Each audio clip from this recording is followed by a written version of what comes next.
শুভ সন্ধ্যা বন্ধুরা, সবাই কেমন আছো? আমি ভালো আছি বন্ধুরা। আমার একটু ওয়াশিং মেশিনে কাপড় দিয়ে এলাম, ধুয়ে এখন আমি খেতে বসেছি। আজকে 8:45 বেজে গেল, আমি আজকে একটু দেরি করে এসেছি। তো এই একটুখানি দেখো, এই আমার আলু পরোটা, আমি আলু পরোটা খাবো আজকে, আর একটু নিরামিষ সবজি দেখো।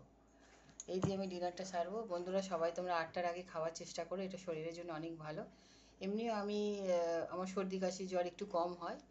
অন্যান্য জিনিসগুলো আমি জানি না কীরকম বয়স, আরও বয়সকালে কীরকম ভুগবো, কিন্তু আমি শারীরিক দিক থেকে আমি একটু সুস্থ আছি। তো সেই জন্য তোমাদের বলছি যে 8টার আগে খাওয়ার চেষ্টা করো।